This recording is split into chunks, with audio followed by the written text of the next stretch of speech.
ابو موسیٰ اشعری رضی اللہ تعالیٰ عنہ سے روایت ہے، نبی کریم صلی اللہ علیہ وسلم نے فرمایا، ایک مومن دوسرے مومن کے لیے عمارت کی طرح ہے کہ اس کا ایک حصہ دوسرے پہنچاتا ہے، اور آپ نے ایک ہاتھ کی انگلیوں کو دوسرے ہاتھ کی انگلیوں میں داخل کیا۔ صحیح بخاری حدیث نمبر 481۔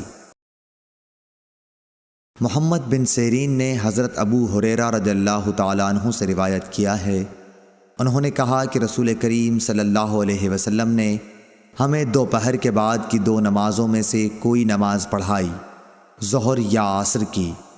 ابن سیرین نے کہا کہ حضرت ابو ہریرہ رضی اللہ تعالیٰ عنہ نے اس کا نام تو لیا تھا لیکن میں بھول گیا۔ حضرت ابو ہریرہ رضی اللہ تعالیٰ عنہ نے بتلایا کہ آپ نے ہمیں 2 رکعت نماز پڑھا کر سلام پھیر دیا۔ اس کے بعد ایک لکڑی کی لاٹھی سے جو مسجد میں رکھی ہوئی تھی، آپ صلی اللہ علیہ وسلم ٹیک لگا کر کھڑے ہو گئے۔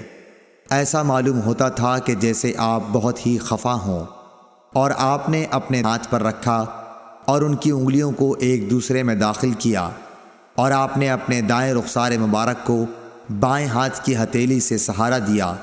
جو لوگ نماز پڑھ کر جلدی نکل جایا کرتے تھے وہ مسجد کے دروازوں سے پار ہو گئے، کہنے لگے کہ کیا نماز کم کر دی گئی ہے؟ حاضرین میں ابو بکر اور عمر رضی اللہ تعالیٰ عنہ بھی موجود تھے، لیکن انہیں بھی آپ سے بولنے کی ہمت نہ ہوئی۔ انہی میں ایک شخص تھے جن کے ہاتھ لمبے تھے اور انہیں ذوالیدین کہا جاتا تھا۔ انہوں نے پوچھا، یا رسول اللہ صلی اللہ علیہ وسلم، کیا آپ بھول گئے یا نماز کم کر دی گئی ہے؟ آپ نے فرمایا کہ نہ میں بھولا ہوں اور نہ نماز میں کوئی کمی ہوئی ہے۔ پھر آپ نے لوگوں سے پوچھا، کیا ذوالیدین صحیح کہہ رہے ہیں؟ حاضرین بولے کہ جی ہاں۔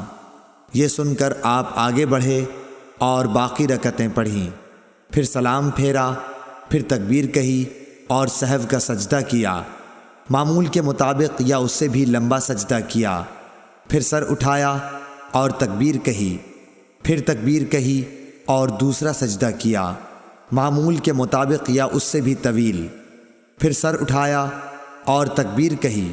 لوگوں نے بار بار ابن سیرین سے پوچھا کہ کیا پھر سلام پھیرا؟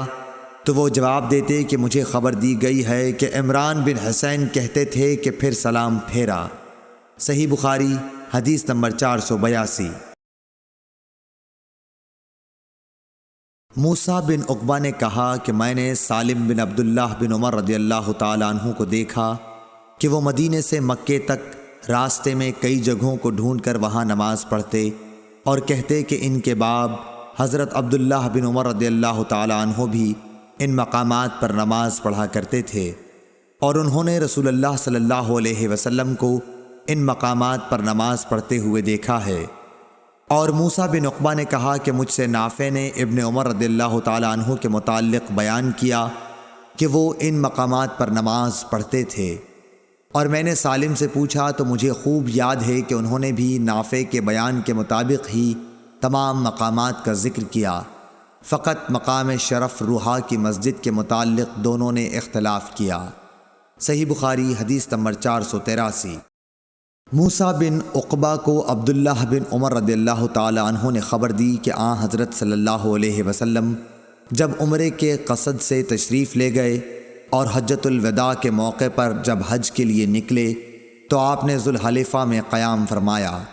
ذوالحلیفہ کی مسجد کے قریب آپ ایک ببول کے درخت کے نیچے اترے، اور جب آپ کسی جہاد سے واپس ہوتے اور راستہ ذوالحلیفہ سے ہو کر گزرتا یا حج یا عمرے سے واپسی ہوتی تو آپ وادی عتیق کے نشیبی علاقے میں اترتے، پھر جب وادی کے نشیب سے اوپر چڑھتے تو وادی کے بالائی کنارے کے اس مشرقی حصے پر پڑاؤ ہوتا جہاں کنکریوں اور ریت کا کشادہ نالہ ہے، یعنی بطحا میں۔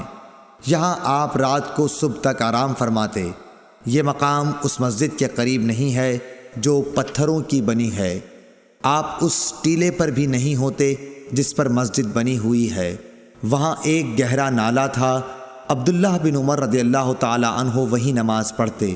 اس کے نشیب میں ریت کے ٹیلے تھے اور رسول اللہ صلی اللہ علیہ وسلم وہاں نماز پڑھا کرتے تھے۔ کنکریوں اور ریت کے کشادہ نالے کی طرف سے سیلاب نے آ کر اس جگہ کے آثار و نشانات کو پاٹ دیا ہے جہاں حضرت عبداللہ بن عمر رضی اللہ تعالی عنہ نماز پڑھا کرتے تھے۔ صحیح بخاری حدیث نمبر 484۔ عبداللہ بن عمر رضی اللہ تعالی عنہ نے نافع سے یہ بھی بیان کیا کہ نبی صلی اللہ علیہ وسلم نے اس جگہ نماز پڑھی جہاں اب شرف روحا کی مسجد کے قریب ایک چھوٹی مسجد ہے۔ عبداللہ بن عمر اس جگہ کی نشاندہی کرتے تھے جہاں نبی کریم صلی اللہ علیہ وسلم نے نماز پڑھی تھی۔